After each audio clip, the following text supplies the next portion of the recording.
Implantation totale du maxillaire en technique flapless et en mise en charge immédiate, avec l'aimable autorisation du Dr Gérard Duménil. Le patient, un homme de 75 ans, vient nous consulter. Il est porteur d'une prothèse adjointe totale, recouvrant des racines et 2 implants inutilisés. L'état général est stable sous polymédication. Nous pratiquons l'extraction de toutes les racines et déposerons les implants en 14 et 15. Une étude préliminaire du cas avec montage directeur est réalisée sur des moulages montés en articulateur. Un guide radiologique a également été réalisé en utilisant des dents Orthotac de la maison Ivoclar.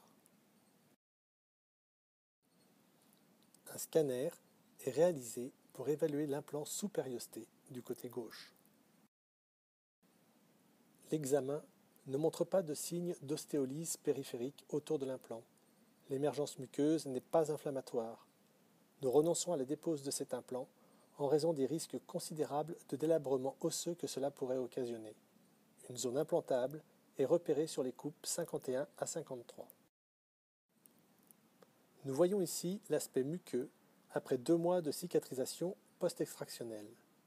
Le plan de traitement est une implantation totale maxillaire avec mise en charge immédiate. Le pilier de l'implant sous-périosté ne sera pas activé. Compte tenu des excellents volumes osseux objectivés au scanner et du fait que le patient est sous anticoagulant, nous décidons d'une chirurgie sans lambeaux. Un bistouri circulaire est enfoncé jusqu'au contact osseux. La pastille muqueuse est alors délicatement retirée à la curette. Les points d'impact sont situés grâce au guide chirurgical issu du montage directeur. La séquence de forage est respectée jusqu'à la pose de l'implant qui est terminée à la clé à cliquet. Les implants sont ainsi posés de proche en proche. Le secteur 10 est équipé en premier.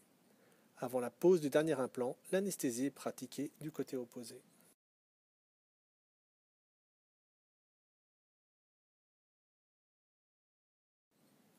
L'implant le plus délicat à poser est celui en proximité du châssis sous-périosté. Le contrôle radio PEROP nous rassure sur la bonne position de cet implant.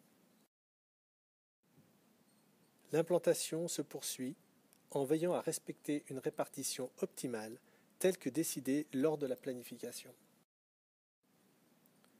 Les porte-implants sont démontés et les transferts sont mis en place. Le porte-empreinte est operculé en regard des vis de transfert. L'empreinte est prise avec du plâtre Snow White de la maison Kerr, un modèle de travail écoulé en plâtre dur. En fin d'intervention, les implants sont munis de capuchons protecteurs.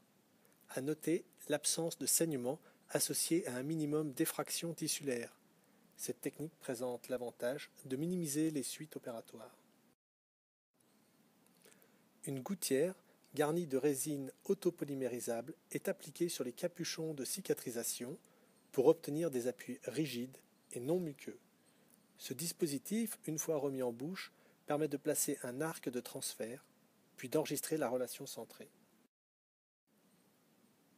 Les moulages sont montés en articulateur en vue de l'élaboration prothétique. L'armature est rapidement réalisée et essayée en bouche le lendemain soir. Nous procédons ensuite à l'élaboration de la partie cosmétique en résine. Enfin, nous procédons à la mise en place de la prothèse le surlendemain. On remarque en vue occlusale le pilier de l'implant sous-périosté qui n'est pas utilisé. Ci-joint la panoramique du cas terminé au maxillaire.